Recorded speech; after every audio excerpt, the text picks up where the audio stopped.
สบายดีเด้อพี่น้องสบายดีเบิดสุขสุขคนเนาะสบายดียามแรงพี่น้องบอยมาขุดท่อระบายน้ำของคลองใส่ไก่เนาะซื้อท่อมา2 อันสิได้เวลาน้ำล้นก็สิได้ไหลออกจากท่อลงพุ่นเลยพี่น้องบ่ให้น้ำมันเพื่อนไปทั่วทีบเนาะพอดีได้ผู้บ่าวกรุงเทพมาซอยไอ้กี้พี่น้องอ้ายบ่าวแป๊บเนาะลุงกี้ผลเรามาฮอดเมื่อกี้นี่พี่น้องเรามาตั้งแต่เช้าผู้หากะฮอดโอ้เฮ็ดขาโตเท่าไรเนาะมาเฮ็ดนี่เป็ดตัวนึงเห็นนั่นซิมอนเฮ็ดบ่ได้ใจเฮ็ดเองซ้อนสู่ข่อยบ่ได้รอส่วนเอาทำดินตัวอ้ายเราอันเอาเฮ็ดบ่แล้วอยากกินปลาได้เนาะว่าสิปล่อยโลมากับแขได้สมอนเดี๋ยวบอยเป่งน้ำลงพี่น้องเดี๋ยวน้ำเต็มสิพากันโดดอาบน้ำต้วมลอยเล่นซะก่อนปล่อยปลาปึกบ่ส่วนการให้มันตรงมานี่ส่วนเจ้ายินนะจะไอเลยนี่ส่วนการให้มันตรง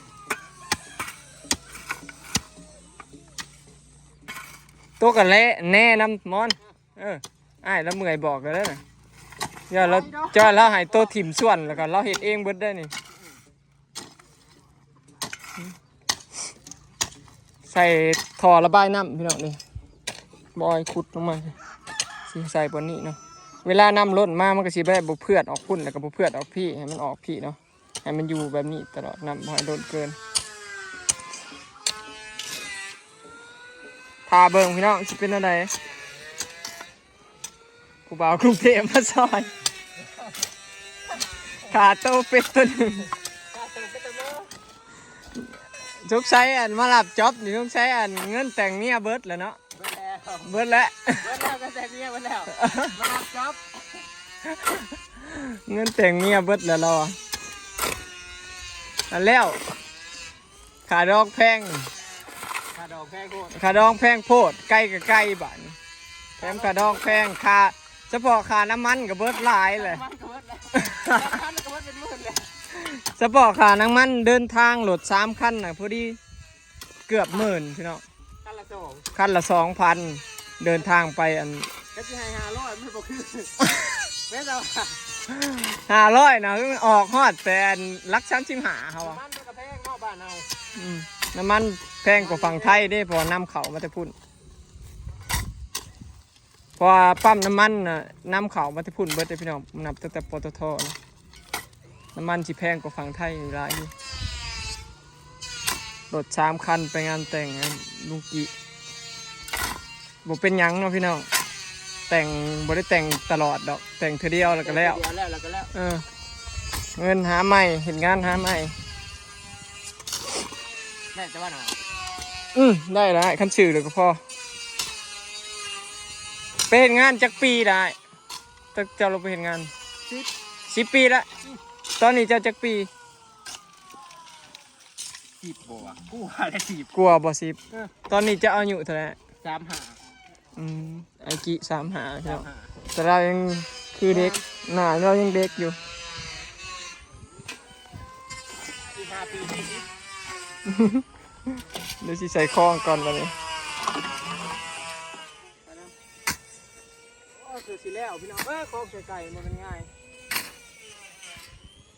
ตอนนี้เดินยังว่าจิบุเห็ดพี่น้องแต่ว่าอยากเห็ดลองเบิ่งที่สื่อมันจะเป็นอะไรส่วนดินมะกบห่อไว้เนาะแล้วก็ส่วนปั๊บหนาดินเลยเรียงกันเฮ้ย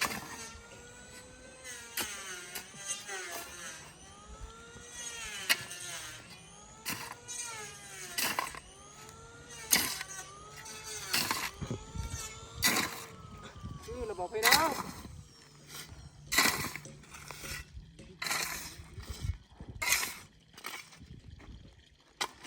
เอาไว้เป่งน้ำสีข้องไว้แล้วก็แบบน้ำเต็มอยู่กับพ่อเนาะเป่งไว้พี่น้องย่านผ่าตั้งขาด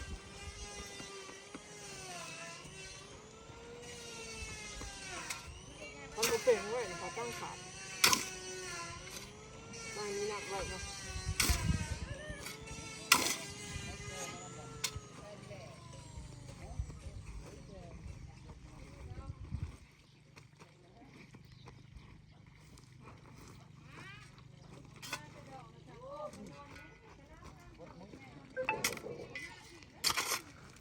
จ้างสิปันจ้างสิมอนมาซอยพี่น้อง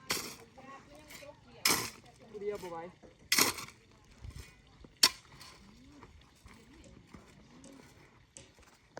พอดีเรียนอ้ายบอกแป๊บมาพอดีไม่อยากมาซอย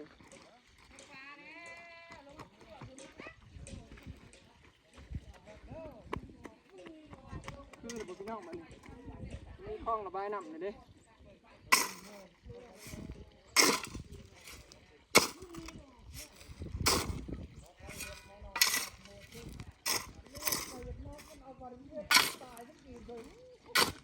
กว่าสิได้ยังแต่ละอย่างพี่น้องมันเป็นไงไม่มีอะไรได้มาง่ายๆเนาะที่ได้บ่ได้คือที่ก็ความขยันของเฮานี่แหละ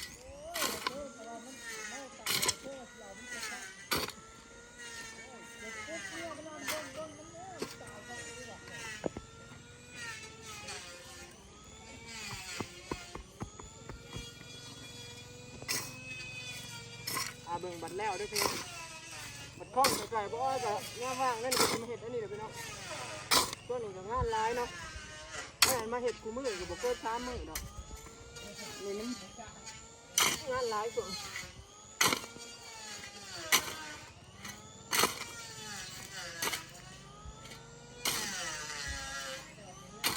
เด็ดก้อนแดดนี่เลย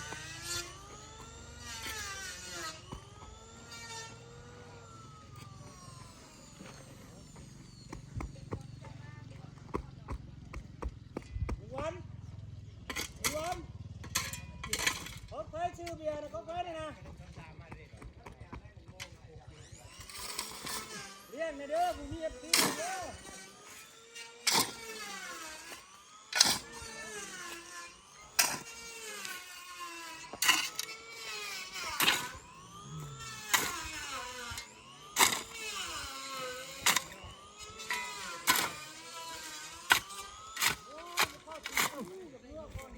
ถูกพี่น้อง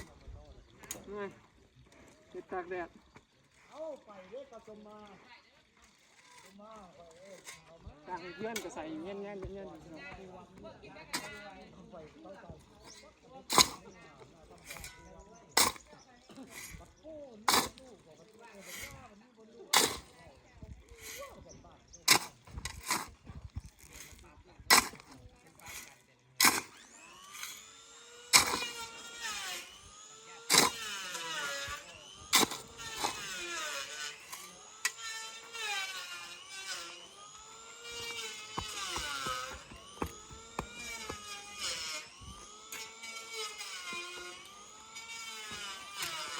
เหลืออีกน้อยหนึ่งพี่น้อง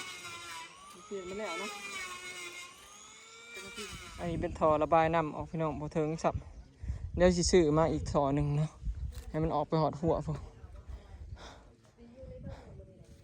มึงพี่น้องแต่ว่าเนี่ยทีมันยังบ่เพียงกันเนาะยังสิได้ปรับหนาดินใหม่เบิดเลยพี่น้องถมใบเนาะขอให้โล่งเลยแหละใส่ได้ใส่ท่อนี่ไว้เลยไข่แน่เนาะนี่ได้ใส่อันนี้ไว้ก็โอเคละเพราะว่ายากแต่ตัวนี้แหละที่เหลือก็มีแต่เป่งน้ำแล้วก็หาหญ้ามาปูปรับหนาดินใหม่นั่นนี่ยังสิปรับหนาดินใหม่เบิดเลยพี่น้องมันยังสูงเห็นบ่น้ำไหลลงมาพี่เบิดเดี๋ยวจะปรับทางหน้าคอยลงปรับให้มันเพียงกันเบิดเลยข้างนี้ก็คือกันยัง2ข้างเนาะน้ำก็ใกล้สิเต็มแล้วพี่น้องมื้อหน้าจะสิพามาอาบน้ำเด้อพี่น้องฮ้อนมาเบิ่งสร้างข่อยกำลังทายากันปวกอยู่บอกให้ซื้อยากันปวกมากพี่น้องให้ก็เจ้าทายทุกแผ่นทุกเส้น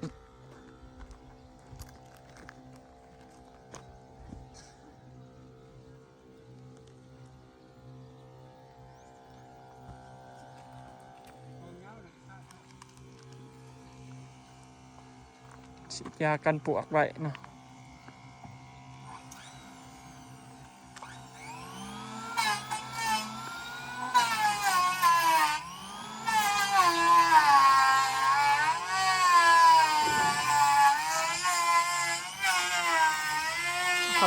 คันบ่เห็ดแล้วนี่บ่ได้พี่น้องปวกกินคือเก่าเนาะคันเห็ดเทือนหลังใหม่กันไว้ดีกว่าแก้คันกันไว้แล้วแก้บ่ทันติดเพดานแล้วมันบ่ได้หูเลยส่วนลายมันปวกมันอยากขึ้นกินตอนเฮาติดเพดานนี่แหละแล้วมันบ่เห็นหยังเทิงๆหั่นนี่ คือกันในบ้านนี่นะพี่น้องเฮ็ดเบิดไปเท่าใดแสนก็สุดท้ายก็ได้มางทิ่มเห็นบ่เสียเงินเฮ็ดแล้วเฮ็ดอีกกันไว้นั่นนี่แหละบ่ให้เทยากันปลวกแล้วเนาะมันมีแบบเทพื้นดินเด้บ่ให้เทแล้วเรียบร้อยแล้วมันสิเป็นปุกน้อยๆแล้วเทอ้อมหัวเสาไว้เบิดเทไว้เบิดสู่หัวเสาแถวเสานี่กันปลวกเนาะก่อนที่สิเฮ็ดเทลัดไว้เบิดแล้วก็มียาทาใหม่อีกลงทุนเบิดหลายก็ยามันเนาะเบิดเงินซื้อยาทาปลวกก็ยามันขอแต่เฮือนเฮาออกมางามแล้วก็ได้มาตรฐานมึงอยากปลวกมึงอยากกินก็กินโลดบาด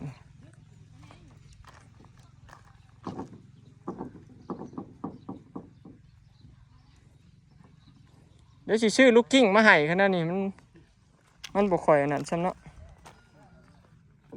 มันบ่ค่อยอยากเรียบพอต้องมือเป็นคนกบใหม่ไม่กบใหม่พี่น้อง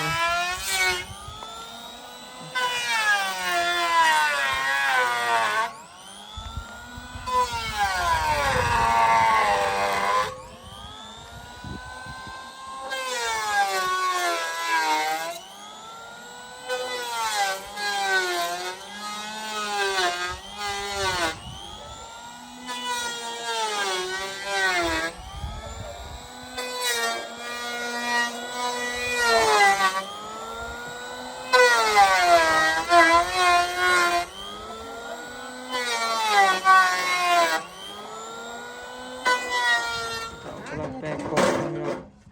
อันนี้คือยาทากันปลวกเนาะปองหน่อย380ปองใหญ่นี่คือว่าประมาณ600-700นะ3ปองซื้อมาให้สร้างทากันปลวกพี่น้อง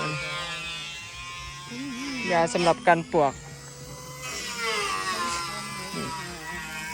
ทาทุกเส้นพี่น้อง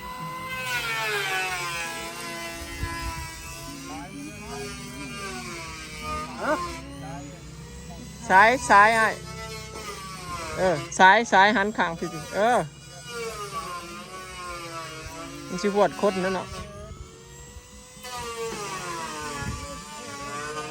มันคือดำขี้เหร่ก็